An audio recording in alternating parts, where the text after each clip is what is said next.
What was the Ethiopian eunuch doing in Jerusalem when Philip talked to him? Today we're going to talk about that in episode 35 of the Deep Dives.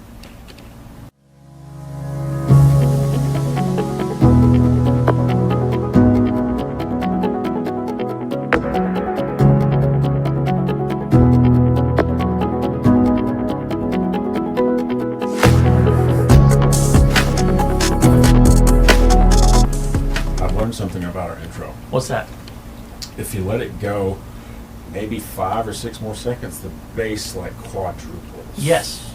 It just explodes. Right. I listened to it in my office the other day for about a minute or so, and I have a subwoofer in there and just a strip speaker, whatever you call it, for a TV. But man, that subwoofer, it really kicks in. And about 5 seconds, 6 seconds after we used to cut it off, it just Right. started vibrating the whole office. And I like that. Yeah. We should let it play a little bit longer, just kind of like fade it out as the voices come in. Yes. That way you can get a taste of the bass. That will do that. But people who are listening to it in their cars while they're driving won't make the people angry in the lanes next to them at the stoplight. Hey, guess what? Yes.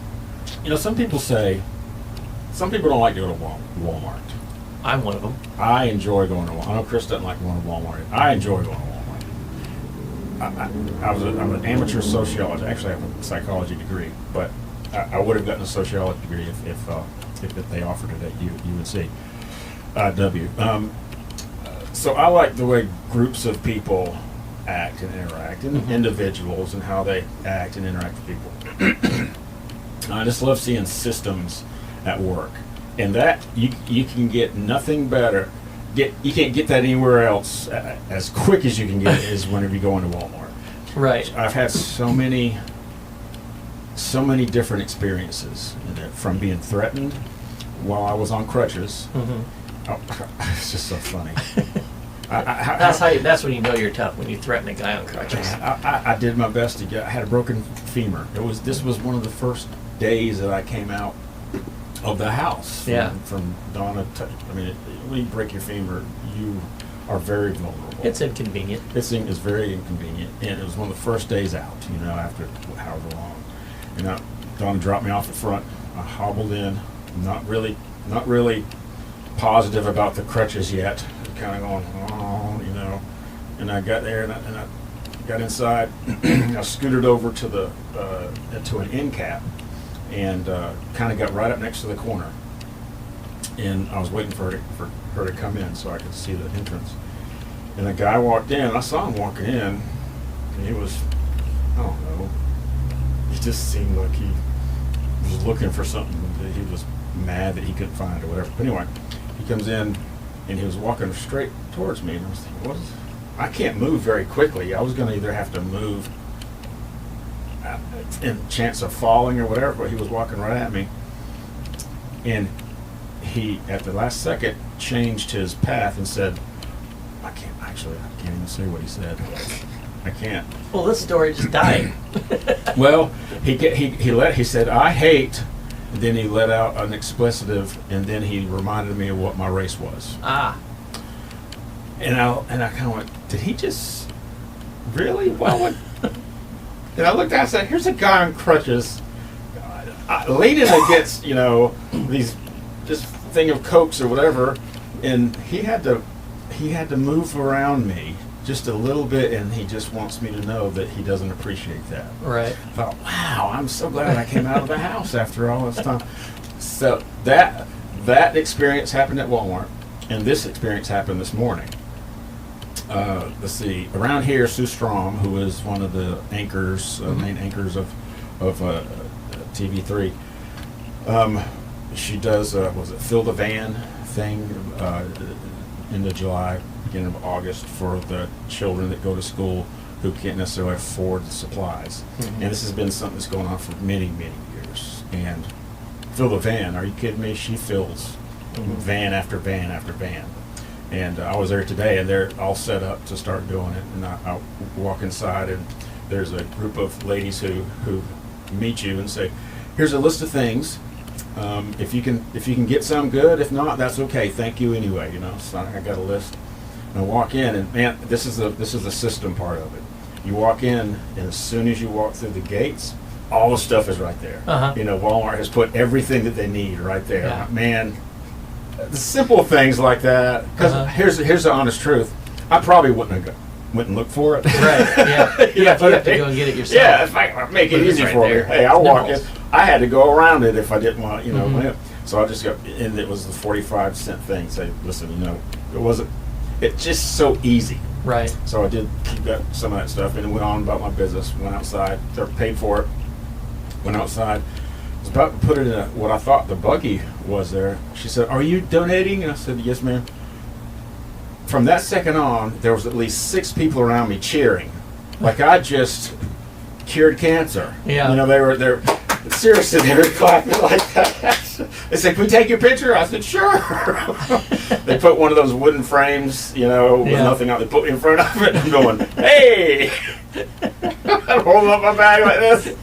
Thank you very much. Thank you, sir. When you just get baptized, you get to hold the thing. That's made new. Just got dumped. And everybody claps. That's right.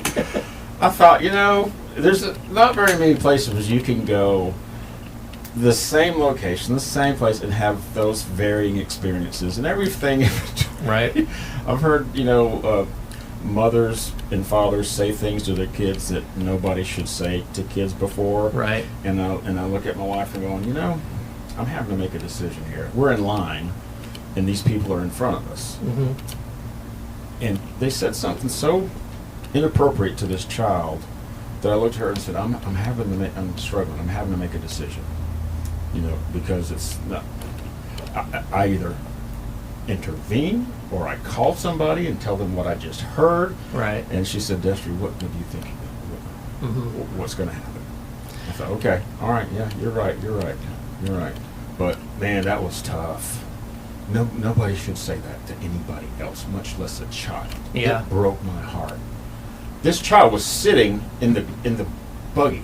Right. They weren't even standing up. They were sitting in the buggy. Man, really?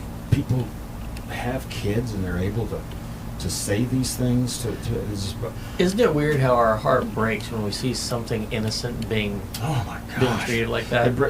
It tears me up right now just thinking about it.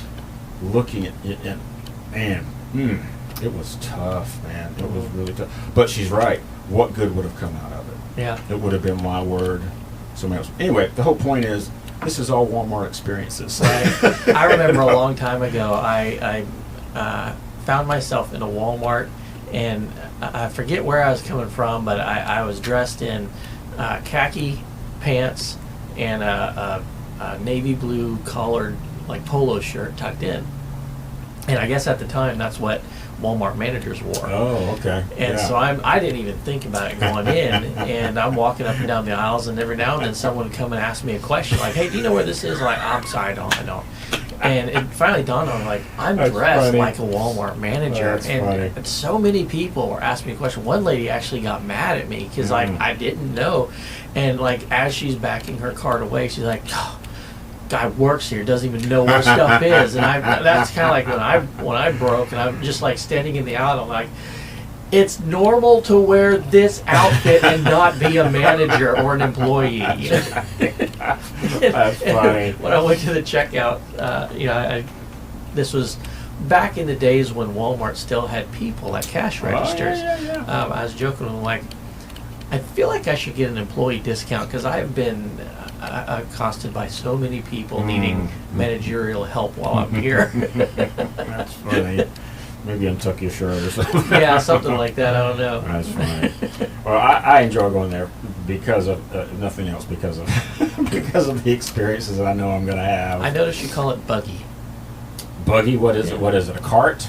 I don't know. It's called baskets. Buggy. Did I say buggy? I Yeah. Even know it's a buggy. Yeah. The baby was sitting in the buggy. Yep. It was in the buggy. Buggy cart, whatever it is. Yeah. Walmart, by the way, is very unique in their buggies, baskets, whatever, in that every time I go to Walmart and I pull a random cart, buggy, whatever, out of the carriage, it's broken in some way. I knew you were going to say that. Yep. Mine this morning went, and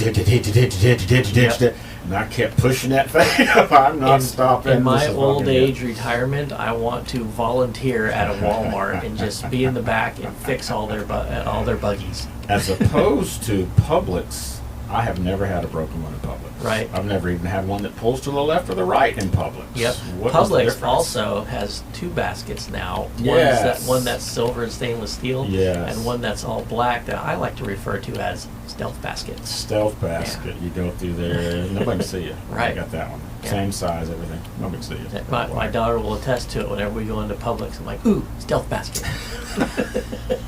Which, by the way, you and I see people. We see each other in Publix almost every Sunday. Yep. Not in a while, but we usually Yep. we usually do. Just as an education for people, since we're talking about buggies / carts. Whenever you go into Publix and you see one of those, and you see what looks like an oversized place for a person to sit, Uh-huh. and it's facing the person that's pushing the buggy, but no baby can ever fit in there, and no young person. That's made for a special needs adult that a caregiver has brought to the grocery store for them to be able to be there and have an experience and be safe and that kind of thing. So, Publix, to my knowledge, is one of the only places that do that. Yeah, I didn't know that. Yep, it's kind of cool. Yeah. It's kind of cool. You wouldn't unless Right. you needed it or no. Well, you they know. don't plaster a big sticker on it that says what its purpose is. I feel like that would sort of be, Inappropriate. yeah, If you know it, if you need it, you know it. yeah. No, believe me, everybody who walks in there that sees that buggy, though, they say, I can bring them next time. Yeah. You know, or I can bring them next time, or it's more convenient, or whatever. Right. It's a bailout if they need to. You know what I mean? Not always need it. That's not where they belong, but it might feel more. That's where a person might feel more comfortable and Right. to go up. Anyway, so hey, we had a good class last night. I thought. Yes. You know, gun club. Not a lot of people there. Summertime, it falls. Attendance falls, but I always love when we talk about anything to do with the covenant, the Ark of the Covenant, anything like that. And you did a little bit last night talking about that. It sounds like there's going to be a learning entrance to a new Bible study. Yeah, at church, at Marcus Point, what we've been doing past, actually, they did it a while ago, and then last year they picked it back up again. Yep. Once a year, the church as a whole does a Bible study together. Right. We all still meet in our own small groups and all that kind of stuff, but we're all covering the same material Right. at the same time. And what we did last year in Gun Club was, in the weeks leading up to that starting point, we did sort of a prequel series to get us ready for it. Right. And we're doing that again this year. The study that the church is going to be starting is called Return to Praise. And what we started last night in Gun Club for the next probably 3 weeks, 2 to 3 weeks, is talking about why it's return. Because that implies that at one point praise was left. Right. And so we're talking about that breach in our relationship with God, where we're no longer deserving of being in His presence. Mm-hmm. So we're talking about mankind's fall, in the Garden of Eden, what the tabernacle structure was, things like that. Where this is where the presence of God dwelled, and there was a system of processes around mankind being considered deserving of being in that presence. Mm-hmm. So I have a lot of fun with it. You know me, I like a lot of the history in the Old Mm-hmm. Testament stuff and how it points forward and leads into the New Testament. So it's Right. really fun for me. How it points forward and the symbolism that it all Mhm. carries. There, any type of symbolism is pointing to God. Yeah. It's pointing to Jesus. That's, and I think as we read the Bible, if we keep that in mind, perhaps some things will be more clear. Right. You know, but we tend to forget that because it's not always as obvious as we would maybe like it to be. Right. But when it's brought to our attention, like you did, go, that makes sense. Well, a lot of times the way we approach different concepts in Scripture is here's a little one-off story. Yes. Right. Let's talk about that story a little bit, Mhm. and then let's leave that, and then next week let's come back and talk about an entirely different seemingly unrelated story from somewhere else, talk about it a little bit, pick a couple verses out, build something on it, and go on. And instead of really looking at the context, what's behind, what's after, that kind of stuff, of where this account from Scripture fits in the broader story, and how it works with the other, all the other details. Right. That's what I enjoy. One of the things I enjoy about your study and the way you present things is exactly that way. In building on one thing and building on another. If we study, like you were saying, if you study John 1, well, let's go to the book before that, see where we lead up to John 1, and let's continue reading past John 1. Yeah. That way we get more of a continuity. Right. It makes a little bit more sense, the picture, if you will, in your mind. Yeah, and that idea was really the sort of the founding principle of the Deep Dives podcast too. Right. Is let's take a topic from Scripture and let's really dig into it and see what it means in context. Right. Yeah. That's why so past couple weeks, past couple episodes, we've been doing a question, ask each other a question. The one this week is about a Bible verse or a passage that holds special meaning to you. That question's always been somewhat difficult for me to answer, not because I can't bring any specific verses to memory, but to me it's less about the specific verse and more the broader scope of the context that verse exists in, right? Right. So for example, last week we talked about John 3:16, right? And most people, we tend to pull John 3:16 out and use it as its own independent thing, but realizing the conversation that Jesus had with Nicodemus leading up to John 3:16, right, gives so much more nuance and so much more value in what Jesus was literally trying to say there. Another one that comes to mind is John 14:6. I'm the way, the truth, and the life. If you realize that Jesus was a Jew talking to other Jews, there's a tradition that's hidden in there that he was most likely referring to. The series of gates that led to the most holy place in the temple in Jewish tradition was often referred to as the way, the truth, and the life. Yeah.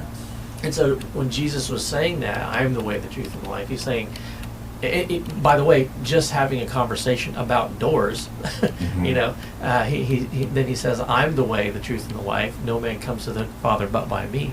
He was basically saying, these three passageways in the temple complex that lead you to progressively more and more holier places, eventually terminating in the presence of God. I am those doors. The way you get to God's presence is through me. That goes back to how what we're talking about on Wednesdays, or a return to praise. How is mankind made able to go back into the presence of a perfect God that their sin originally restricted them from experiencing? Jesus is the way, the truth, and the life. No man comes to the Father but by him. So, in that type of question, it's hard for me to say this specific verse is my favorite. Yeah. But there are concepts in the Bible that hold tremendously deep meaning for me that have been life-changing that I can point to. I think that's a more fair question to get your to ask what concepts has affected you the most, or that you remember the most. I think it's more of a fair question than asking you what chapter or verse is your favorite because of everything you just said. If you ask me that question, Acts, and the reason I say Acts is it was one of the first books that I've studied in a group setting. Yeah. So we went really deep into it. We're going to be in Acts today, by the way. Okay, good. It's very action-packed. I haven't studied in a long time. Well, that's why it's called Acts. That's why it's called Acts. And Corinth, is that where that was things happening in Corinth? A couple different places, yeah. It was a time that I can remember studying deeply and reading and really going deep into into the scriptures and with other men, Mm-hmm. and learning about it, and learning how to learn the Bible, learning how to study the Bible, having a system that I was being held accountable for. That made me study it and to learn about it. Other things in the Bible that capture my attention, if you will, or anything to do with people with special needs. Now, in the Bible, it's not going to say the special needs person was at the well and they couldn't get up and da. It's just you have to read the story. Right. You know what I mean? And you think about those people back then that did have special needs. There wasn't any systems for them. You know what I mean? There wasn't any place where they could go that I'm aware of to say, look, you know, my right leg is a foot shorter than my left leg. I'm just not made for this world. What can we do, you know, to normalize as much as possible, if you will? Many people would object to that word, but what can we do to allow me to assimilate into this world? Right. Stuff just didn't happen. You know, you took a stick or whatever it is, you tied whatever you had to do. At the table, whenever nobody would come, forgive me the story. Whenever people were being invited to the dinner, invite the people that nobody wants to come. Invite them because my friends aren't coming. Right. You know, the wedding. Yes. Yeah. That kind of thing. I can just put myself in their position. I can just see somebody walking in and saying, "I'm not going to sit up at the front of the, you know, I'll sit here. I can see a bunch of timid people walking in, not feeling loved." It's all the rejected people in society. Yeah, it's all the rejected people in society that gets used to not feeling affection from anybody else because of maybe the way they look, maybe whatever it is. Yeah. You know, that type of concept has always struck me. My mother tells me stories about things whenever I was a kid that it's like God put that in my heart from a very early age. And I don't know why that is, and I perhaps have rejected it sometimes and not embraced it, but the older I get, the more I was, you know what, I'm not going to fight what God has put in my heart. Right. I'm also tired of fighting why I'm so affectionate towards our pets. You know what? I am. Get over IT is what I say. I'm just not going to fight it anymore. You know what I mean? I adore having pets. I love our cats. I love our dogs that we had. And, you know, some of them I love, you know, more than people. And I say that kind of tongue in cheek. But right. You preferred their company more than most. There's no question about that. Yeah. You know what I mean? I mean, there's also no question of, you know, us and them. I understand that. Right. You know, I understand that it's them and us. That's good. That doesn't mean that I can't just overly love, you know, my cats at home and my dogs that I used to have. I do, and I don't apologize for it. I used to kind of be ashamed. I shouldn't, you know, I shouldn't feel so. Man, I tell you what, whenever I see an animal hurt or something on the side of the road, I carry that with me. Yep. I do. I carry that with me. I see it, and that used to burden me a lot. But the wiser I think we get, the more you go, that hurts, and that hurt is for a reason, regardless of where the hurt came from. That hurt can lead to something positive in the future. Yeah. It certainly hurts right now, you know, lost a loved one or even a pet or whatever. But it can lead to something positive for somebody in the future. I was talking to Pastor Drew the other day. He and his wife have been through, man, they are so young. Right. 23, 24 years old. And, you know, they're going through cancer. You know, she's struggling with cancer. She's going through the process right now. He did such a good job of describing to me the details of what they're going through. Nobody should have to go through that their entire life. They're not even 30 years old yet. Yeah. They're nowhere near. Her stats, you look at the numbers, her stats said she probably never would have cancer. She was not at risk at all for anything, and she fell in like 1% of somebody who has something like this. But they're walking through it, knowing that one day they'll be able to bless some other people. Right. And they absolutely already have as well. Yeah. You know, when you were talking about special needs people in the Bible, it reminded me of remember David and Jonathan, the friends. Jonathan was Saul's son. Jonathan's son, so Saul's grandson, was a guy named Mephibosheth, and he didn't have the use of his legs. And there's an account in Scripture where this is, David had ascended to the throne, and usually the practice of the day was if a dynasty if there's been a shift in the dynasty of kings, the new dynasty kind of does away with the family of the old dynasty to prevent a resurgence or whatever. And Mephibosheth was sitting in his house, and in comes David's guys, and he's fearing for his life. And contrary to what was the practice of the day, David reassured him, no, I'm not here to kill you. You're going to live with me, and all your needs are going to be taken for, and you're going to eat at my table and all this stuff, and really took care of Mephibosheth for the rest of his life. Yeah, or provided for his care. I got to read that. Where is that? I got to read that. It's somewhere in the Bible. Somewhere in the middle. Yeah, no, it's somewhere between. I'm shooting from the hip, but I know it's in either one of the Samuels or one of the Kings. I like that story. Yeah. Excellent. All right. That was a surprise. He certainly, I'm sure it was a surprise to him. He was expecting to be slain, wasn't he? Yep. Wow. All right, Joshy. Well, let's talk about, what book is it we're going to talk about today? Acts. Yeah. Acts. I've read Acts before. Yeah, so. I told you about it. Yeah. Yeah, and it's action-packed. So, this past Sunday, a lot of times in the deep dives, we use the Sunday morning services as sort of inspiration for the things we talk about here. Yeah. Not that you need to have been here or seen that sermon in order to get anything from it, but this is a total independent Bible study. Totally independent Bible study. It's kind of like the movie Titanic, how it says, it's loosely based on events. That's right. So you don't have to, know anything about the Titanic to enjoy that movie, right. Or not enjoy it. But so one of the events that our church regularly has, being in a beach town, is we hold a beach baptism. Yep. And this past Sunday was one of those where everybody who's interested in getting baptized, we reserve a part of Pensacola Beach. We go out there and have a little service, and a lot of people get baptized in Pensacola, in the beach, in the waters of the beach.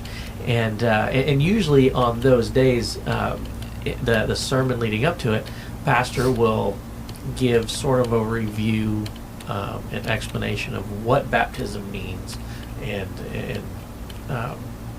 what it signifies in a person's life. How baptism, the act of baptism isn't the action that saves you. It's something that comes after salvation. You're more or less drawing a line in the sand, which is appropriate being at the beach, but drawing a line in the sand and publicly saying, like, there's the old me and there's the new me, and the new me, the event that separates them is this baptism, which is a product of which is an act of obedience after salvation.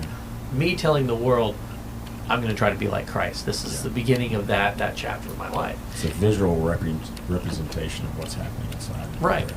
And we've talked about that a lot of times in our deep dives episodes. But this past week, he mentioned an account in the New Testament that was shortly after the ministry of Christ, after Christ had died, was buried, rose again, ascended up in heaven, an event that happened shortly after that. In the book of Acts, this conversation between Philip and this Ethiopian guy who was really confused about a passage of scripture that he was reading in Isaiah. And so that's where I want to talk. That's what I want to deal with today. Leading up to that, there's some really important events that happened that sort of show a contrast between how Israel viewed the Messiah and how this Ethiopian guy, and really Ethiopia as a nation, viewed the Messiah. So in the account of Philip and that eunuch is Acts chapter 8. Acts chapter 7 was was the record of the first martyr that we know of, Stephen. And this is one of those accounts that I usually like to talk about around Christmas, because I don't know if you've ever heard the song "Good King Wenceslas." I've heard you sing it, I think, in class. Or a version of it. The only line of that I know is "Good King Wenceslas went out on the feast of Stephen." And so the question that I asked was, what is the Feast of Stephen? All right. And it's a celebration of Stephen's life as the first martyr. And in Acts chapter 7, he's standing in front of religious leaders of his day, the experts on Israel history and the roots of Judaism and all that stuff. And he reminds them of their own history, saying, we have our roots in Abraham. And Abraham left his home, went to the promised land, had Isaac. Isaac had Jacob. Jacob had what are called the patriarchs, the 12 sons that ended up being the 12 tribes of Israel. Mm-hmm. And he said, these 12 sons rejected this kid Joseph, sold him into slavery, and Joseph, basically recounted the events of Joseph and his interaction with Egypt, and how Joseph's family ended up coming back, and Joseph being presented to them the second time as the mechanism of their salvation, not spiritual salvation, but preservation as a family from famine, all this kind of stuff. And he's like, he noted that the first time Joseph was rejected, the second time he was accepted. And he goes on to talk about Moses. Moses started out in Egypt. He left for a period of 40 years. God called him to bring his people out of Egypt, and so he goes back to Egypt and starts talking to his people, and his own people rejected him, and yet he came back a second time, and it was later that when God was actually using him to deliver Israel that the people accepted Moses. And so they rejected him the first time, and there were consequences as a result of that, and they accepted him at a later time. When they were at Mount Sinai and God gave them the laws, what did they do? They rejected it the first time. They made the golden calf. They made all these things, and there were consequences of that, and they later accepted it. And so he goes through and he talks about how the tabernacle was rejected, how the temple was rejected, how Israel, this whole history of Israel, always rejecting, suffering consequences, and then accepting. It is a result of Israel. He called them a stiff-necked people. And he said, which of the prophets did you not persecute? Like all of the Old Testament prophets that were constantly bringing a message of God to you, you always rejected them, you persecuted them, you killed them, you imprisoned them, all this stuff. You would think, Israel, a stiff-necked people, that you would learn from that mistake, because now we are presenting the culmination of everything in the Old Testament, the Messiah, and you're doing the same exact thing. You're rejecting him. What kind of consequence is going to come? Maybe learn your lesson and not reject the Messiah. Remember, this was AD 34-ish, somewhere between like 30 and 40 AD. So this was right after Christ, the whole controversy of Christ happened. His death, his burial, his resurrection, the events of his accusation leading up to that. So the religious leaders, this conflict between them and the Messiah was fresh on their minds. And here's Stephen saying, it's interesting how you killed the guy. You have a history of doing that. Maybe you should reconsider your position with respect to Christ. And it ticked them off to the point where they stoned him. And at his stoning, we see the introduction of one of the main characters of the New Testament, because in Acts chapter 8, it starts off with the verse, Saul was consenting unto his death. This was the same Saul that eventually became Paul, right? And it says that at that time there was a great persecution against the church which was at Jerusalem, and they were all scattered abroad. throughout the regions of Judea and Samaria except the apostles. And devout men carried Stephen to his burial and made great lamentation over him. As for Saul, I love how the Bible goes back to him. As for Saul, he made havoc of the church, entering into every house, hauling men and women, committed them to prison. Therefore, they that were scattered abroad went everywhere preaching the word. It's a really interesting phenomenon about the church, is that whenever the church is attacked from the outside, that's when the church grows. The church is really only ever hurt when it's attacked from the inside. Its own people fighting and bickering amongst themselves and stuff like that. That's usually when the church is hurt. But here, there was a great persecution, and it was led by Saul, who eventually became Paul, that we learn about in the next chapter. But in between there, so as everybody is being scattered about, there's this guy Philip. Philip went down to the city of Samaria and preached Christ unto them. Samaria is an interesting town because back in the Old Testament days, when the nation of Israel split into the northern and southern kingdom, Samaria was set up as the capital of the northern kingdom, because the northern kingdom didn't want, the king of the northern kingdom didn't want his people always going down to his competitor, to the capital of Jerusalem, for worship. So he set up Samaria as the center, as the capital of the northern kingdom, the center of worship there. It became a center of idolatry, which is what ultimately led to the northern kingdom's downfall, being conquered by the Assyrian Empire. But this is the city that Philip's going to. That tradition still existed in Samaria. Philip was up there preaching Christ unto them, and the people, this is verse 6 of chapter 8, the people with one accord gave heed unto those things which Philip spake, hearing and seeing the miracles which he did. For unclean spirits, crying with loud voice, came out of many that were possessed with them, and many taken with palsies, and that were lame were healed. And there was great joy in that city. Well, then we're introduced to a guy named Simon, and this is verses 9 through 24. We won't read the whole thing. Simon the sorcerer. Yeah, Simon the sorcerer. Sometimes people call him Simon the Magus. Magus? Yeah, kind of like the word magi or magician. Okay. He was a sorcerer, and so this was a guy who isn't really mentioned much in Scripture, but does show up quite a bit in the writings of the early church, as sort of like the first, or one of the first major players in the efforts against Christianity. Like a lot of people call him first Antichrist, someone who tried to offer something that replaced who Christ was. Okay. But here, he's interacting with the apostles.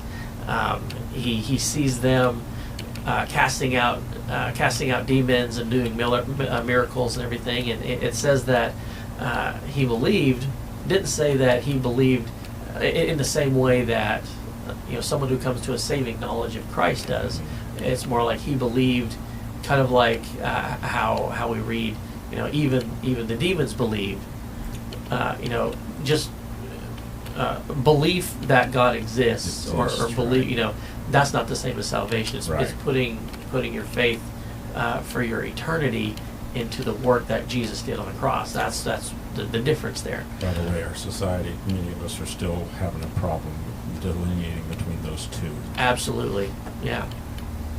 Well, anyway, he saw the apostles doing a bunch of miracles, and he offered them money. He's like, hey, if you give me that power, I'll pay you. Because remember, he's a sorcerer, right? Right. He sees this going on. He's like, hey, I can add this to my repertoire. Yeah. Right. And so he offers, and obviously they reject that offer, and he goes his way angry, and they go their way, and they continue preaching. Well, verse 25, they, when they had testified and preached the word of the Lord, returned to Jerusalem and preached the gospel in many villages of the Samaritans. The Philip, he's preaching in Samaria, with these apostles. The apostles go back to Jerusalem. Philip goes a different way. So, verse 26, Philip, the angel of the Lord spake unto Philip, saying, Arise and go toward the south, unto the way that goeth down from Jerusalem unto Gaza, which is desert. So if there's Samaria, which is if we're looking at a traditional map where north points upwards, Samaria is to north of Jerusalem. And there's, as you travel south, you get to Jerusalem. As you travel south more, you get to Gaza. Gaza is where Samson killed the Philistines, right? Okay, right. So this is where Philip is going. Arise and go south unto the way that goeth down from Jerusalem unto Gaza, which is desert. And he arose and went, and behold, a man of Ethiopia, a eunuch of great authority under Candace, queen of the Ethiopians, who had the charge of all her treasure and had come to Jerusalem for to worship, was returning and sitting in his chariot reading Isaiah the prophet. So right now we've been given a tremendous amount of information. I can see it. Yes. Maybe because I've seen the movies, but I can just see a big gold chariot, however many guys holding it. Yep. You know what I mean? And they're walking in the desert. Yeah, and that's one of the things we start out with. This wasn't just one guy alone in the desert. No. This was an entire caravan, because this was the head treasurer of the queen of Ethiopia. He was the money man. Yeah, he was the money man. And so and we know everyone was so honest back then. I mean, he kept good books. Right. He was Yeah. he was on the up and up. And normally when we see the word eunuch, we think of like the older version of this, where someone who is castrated and put in charge of a harem, right? And so, which is the only way a man could. Yeah, right. That's not necessarily what he's referring to here, because he's a treasurer. Right. That term eunuch ended up being evolving into a title of an office. Is that right? Yes. So he wasn't necessarily a traditional eunuch. Not necessarily. Could have been. Yeah, could have been. Okay. Okay, I didn't know that. Yeah. All right. The reason I say what a horrible manner to moniker to get. I ain't no eunuch. Right. Well, that's a key distinction, though, because he was in Jerusalem to worship, and part of the Old Testament law was, in the traditional sense of the word eunuch, they weren't allowed into the tabernacle area or temple area to worship because of what they're. We've talked about this before. God takes the idea of one man and one woman very seriously, and harem obviously is contrary to that. Right. Yeah. The person who manages the harem, there would have been a little bit of ideological conflict between what he does and how he worships. Or else why become a eunuch? Right, exactly. And so there were some restrictions on their ability to enter the holy grounds to worship. But this says that this Ethiopian was there in Jerusalem specifically to worship. So that's why I gotcha. Make that distinction. I see. Okay. Yeah. Okay. Right. So anyway, plus he didn't really need to. It's money. It's not. Yes. Right. Yeah. Anyway, belaboring that point. So he's reading from Isaiah the prophet. Now, Ethiopia is a really an area that's very rich in biblical history. Right. It's mentioned in Genesis. One of the rivers that comes out of Eden says that it like subtends the whole region of Ethiopia. Ethiopia in early times was an enemy of Israel. Ethiopia, several times fought against Israel and was one of the nations that persecuted them. This was a region that we now associate with south of Egypt. Ethiopia used to be a much larger territory. Used to occupy parts of modern day Saudi Arabia. So it was much larger than it is today. Well, about the time of Solomon, we read about a queen of Sheba, who was the queen of Ethiopia, coming and spending a couple of years with Solomon. Ended up actually having a child with Solomon, and that child stayed with Solomon, I think, until he was 19, and ended up returning back to back with his mother, back down to Ethiopia. Brought with him a rich Judaic tradition with him, and one of a tradition that was encapsulated in the, or was retold in the Constitution of Ethiopia. He established, what was his name? Menelik I. He established what was called the Solomonic dynasty that ruled in Ethiopia until 1974. Good gracious. Yes. So very, very long line of kings. This line of kings and queens traced their lineage back to Solomon. Wow. It was 1974. It ended with Haile Selassie I. If you're following your history, but anyway, so a very, very long line, very rich tradition. So Ethiopia became a nation that historically and traditionally was a God-following nation. And here's where we start getting into the nitty-gritty details of history. So that tradition started with Queen of Sheba, Solomon, their son Menelik I. Well, back in Israel and Judah, as the kings started to get deeper and deeper into evil, and the nations as a result, there is this conflict between the people of God and the people who were contrary to God, specifically as it related to the use of the tabernacle, the use of the temple.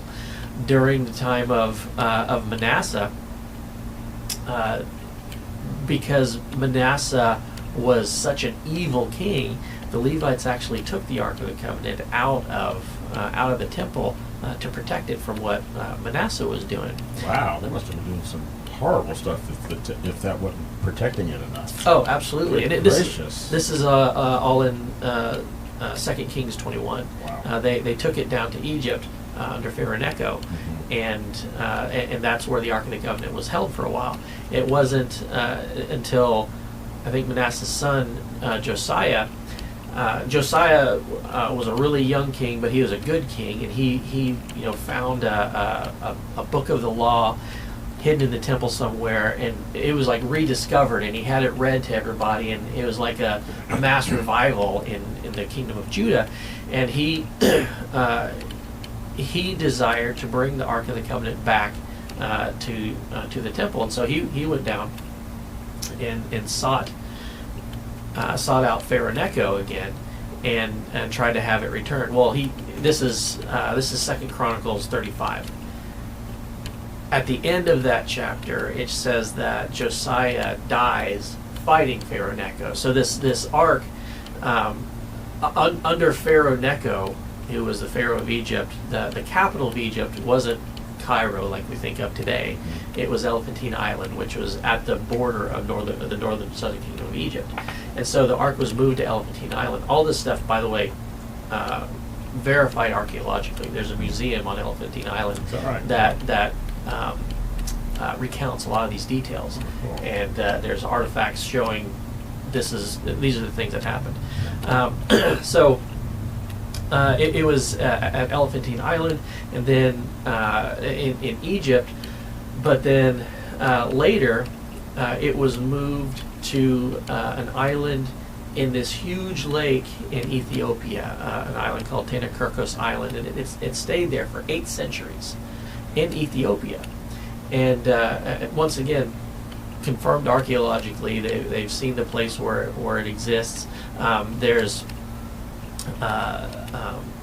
artifacts that existed at the time that show this is where the Ark of the Covenant was housed for 8 centuries. There's a depression in the rock where it sat, all that kind of stuff.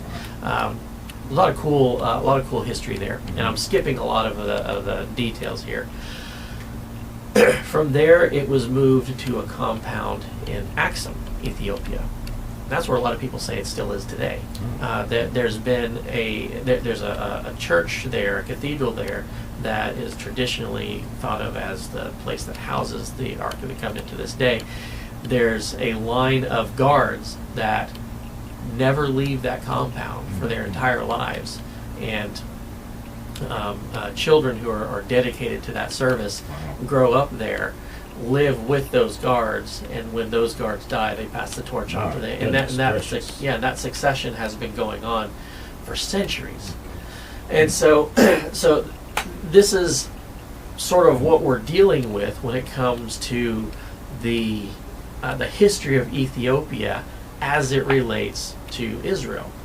There's a group of people in Ethiopia that have a direct lineage to the tribe of Levi.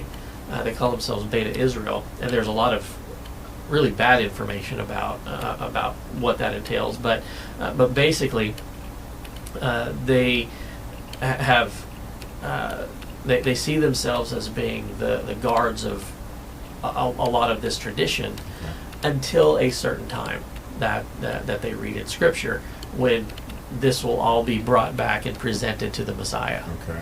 And so when like Isaiah 18:7 says, in that time, talking about Ethiopia, in that time shall the present be brought unto the Lord of hosts. Zephaniah 3:10, it talks about Ethiopia at some point in our future bringing an offering to Jerusalem, presenting it to the Messiah.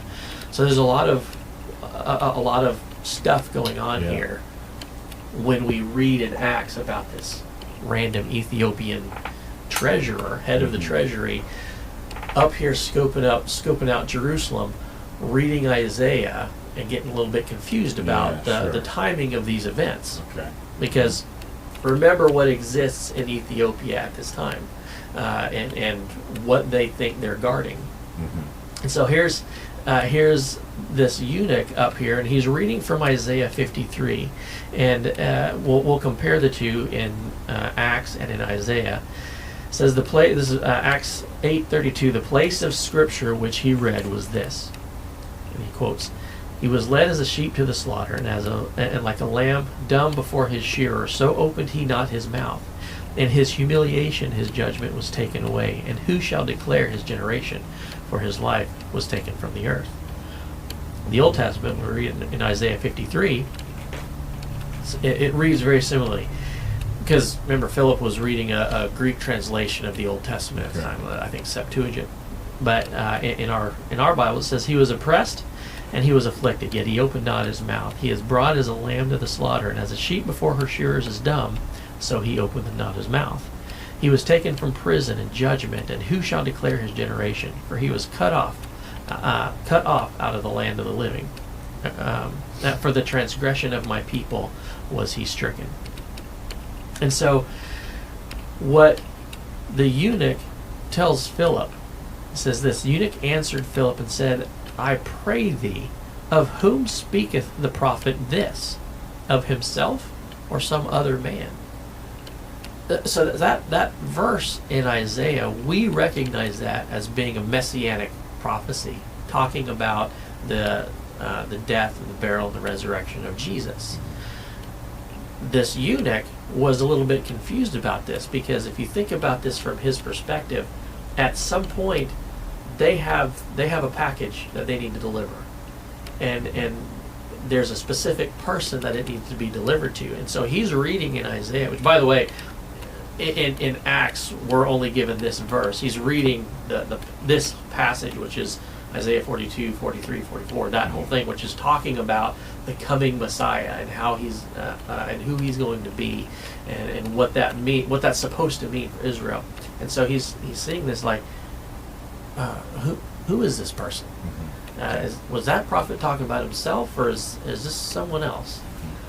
And so Philip opened his mouth and began at the same scripture and preached unto him Jesus. Imagine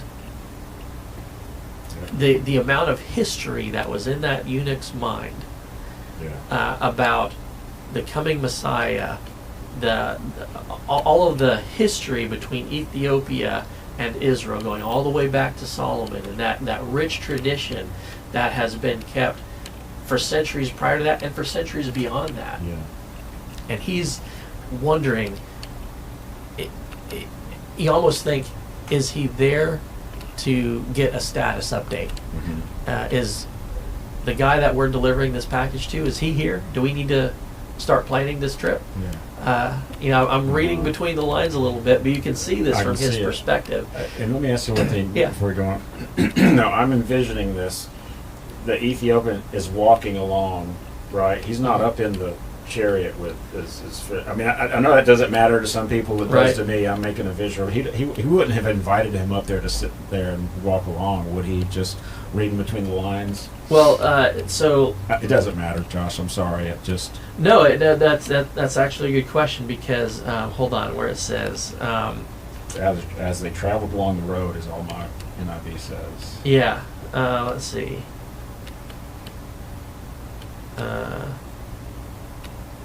Yeah, I mean, it doesn't say that he came up into the chariot. Right. Well, it says in verse 29, the Spirit said unto Philip, go near and join thyself to this chariot. Okay. Anyway, Yeah. I'm sorry. But regardless, they are. They're conversing. They're talking. Yeah, they're conversing. They're by the river. Yeah. You know, this stuff. This whole caravan. Philip is talking to this eunuch. So Yeah. the eunuch, verse 34, the eunuch answered Philip, said, who is this? And Philip preached Jesus. Verse 36, and they went on their way, and as they went on their way, they came unto a certain water, and the eunuch said, see, here's water. What doth hinder me to be baptized? And Philip said, if thou believest with all thine heart, thou mayest. And he answered and said, I believe that Jesus Christ is the Son of God. Mm. And he commanded the chariot to stand still, and they went down both into the water, both Philip and the eunuch, and he baptized him. And when they were come up out of the water, the Spirit of the Lord caught away Philip, that the eunuch saw him no more, and he went on his way rejoicing. But Philip was found at Azotus, and passing through he preached in all the cities till he came to Caesarea. Wow. Yeah, So he just disappeared to Yep. that guy's face? He came out of the water and he wasn't there anymore. yeah. Wow. I mean, that's amazing. It's this whole thing, like we gloss over this so much Yeah. because we don't know the rich history behind why that guy was potentially there. And Yeah. not only that, but he's there, he's trying to figure out who is this guy that I heard about, that there was this huge argument in Mhm. Jerusalem a couple Mhm. years ago, and they may have heard word of it, and they sent their guy up there like, hey, check this out, because this might be this might be the time, this might be it. Mhm. And so he's up there, and while he's up there, he's checking his notes. He's going back through Isaiah. It's like, okay, this is the characteristics. This is what I'm hearing. Like, what does this all mean? And Philip shows up. He's like, I need someone to help me out here. Like, what am I reading? Was Isaiah talking about himself? Was this the Messiah? Is this the guy that we've been looking for? What's going on? And so I guess it starts out with a little bit of bad news, like, yep, that's the guy you're looking for. He's not here. Mhm. Yeah. But Philip preached unto him Jesus, and we see at the end, he's like, I believe that Jesus Christ is the Son of God. Yeah. So the gospel message was presented. He accepted it. He came to a saving knowledge of Christ. He was baptized. And I imagine he went back and there was a resurgence, a revival of this Right. Christian tradition, Mhm. which is why Ethiopia, for all of its history, has been traditionally a Christian nation. It was encapsulated that way even in its constitution. Wow. I like that. So, yeah, a lot of really neat stuff happening right here. There is a lot of news. Yes, I've read this before, but like God likes to do, he just brings it new. You Yeah. know what I mean? I don't know why it just hit me that he just kind of disappeared afterwards, Mhm. as if he was an angel. You Yeah. know what I mean? Like God gave him an assignment and, Yep. and miraculously took it from here to there. Yeah. And Well, that's one thing that we often don't realize when we're reading about the history of the temple. Like, there were centuries where the Ark of the Covenant was not in the most holy place, mhm. and like when we read about the temple where when Jesus died on the cross and the veil was torn, Yes. all that stuff. Mhm. One, that was not a Jewish high priest. That was a priest that was appointed by Rome. Okay. By a Roman prefect. But also the Ark of the Covenant was not in the most holy place at that time. Mm. It hadn't been there for centuries. Okay. It was never in that temple. Okay. Yeah.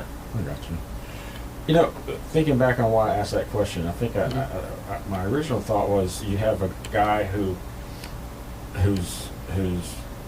not preaching, but he's explaining some things to a person that he probably wouldn't have talked to on the street, right? Am I thinking? Yeah. I mean, is he would he have been subservient to Philip? I don't think it would have been subservient, but their social circles would have never interacted with each other. Okay. Yeah. So they didn't pull any more weight than one another. I mean, Yeah. I guess I seen him sit up there in the chariot, and people, carried him, thinking that he had some type of, well, he was a money man. I mean, he Yeah. had status, Right. You know what I mean? But anyway, It's kind of like, when I was an undergrad in engineering school, I went to a Christian college, and every now and then I'll talk to someone who went to the same school, and they're like, hey, did you know this person? And like, depending on, engineering majors, we were always in our books trying to do homework, all this stuff. We didn't really interact with some. So even though we may have gone to school at the same time, our circles never overlapped. And it probably would have been similar here had, God was obviously preparing both of them for this miraculous appointment that God had set up. That probably would not have happened otherwise. Right, gotcha. All right. Wow, thanks, Josh. Sure, this was a lot of fun. I love this kind of stuff. Man, I'll tell you, it's good stuff. It really is. I was reading along a little bit in NIV, so it's also interesting to use multitasking, I guess it is, hearing you and reading at the same time. Right. Told, different words and just catching on. That's always interesting to me to do that. But I appreciate you being here. Yep, Thanks. a lot of fun. Chris, thanks for being here. One thing I'd like for our listeners to do is ask us some questions. You know what I mean? They can put it in the comment section of YouTube. Let's try that this week. Okay. Let's ask some questions. Ask whatever question you have. It can pertain to what we just studied, or it can pertain to anything. But give us your thoughts. I'm going to prompt you to give us your thoughts on what we just read about the eunuch. And did you know that eunuchs weren't always castrated? Did people know that? I didn't. Not that I still don't want to be one. I don't want to be called one. It just sounds like an insult to me. I'm not sure that that's something you want to put on your resume. But anyway, ask us any questions. Things that they don't talk about on the Ladies podcast. That's right. That's exactly right. I got to admit, every time you said Ethiopia,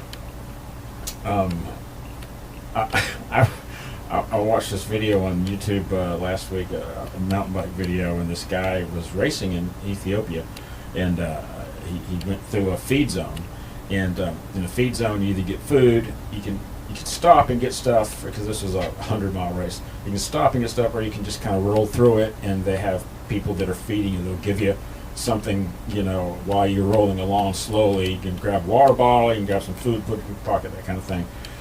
This guy just rolled by slowly, and some people were giving him things, and this one guy gave him a water bottle. He grabbed it, the rider grabbed it, but he dropped it. And he went, oh, man. But he didn't want to stop, because as he was racing with this guy, so he just kept pedaling. He was trying to calculate how far. He had a GPS on his bike. He was trying to calculate how far it was going to be till he'd get water again, and going through his mind, okay, I got to drink this much. Very meticulous guy. Before he knew it, a guy was running up next to him and said, "You dropped your water bottle, sir." And it was this Ethiopian that was just hauling buggy, man. This guy was on his bike, and he was, he wasn't going full force, but he wasn't slowing down either. Right. And he sees him in his peripheral vision. "Sir, you dropped your water bottle." Whoa! He's not even breathing heavy. And the guy, he had a GoPro, and he looked at the guy, grabbed it, he said, "That's the most unbelievable thing I've ever seen." The guy just, you could tell too. He looked like a marathon runner. You know what I mean? Anyway, I had to fight that picture every time. Sorry, I got lost when you said there's a place you could just drive through and they hand you food. I'm like, I want to live there. Somewhere in Ethiopia. They call the feed zone. Yeah. Anyway. Do they allow just normal passersby, or you have to be in the race? You at least have to get on a bike. Oh, okay. I can do that. Do something. Well, okay, I could get on a bike, but it probably wouldn't look like I'm doing anything. That guy does not look like a marathon biker. That looks different to me. He looks like he frequents the food stops. That's right. Anyway, all right, Josh. Thanks, man. Yep. Appreciate Chris. Thanks for being here. All right, and we'll see y'all in next week. Mhm. All right. Thanks, everybody.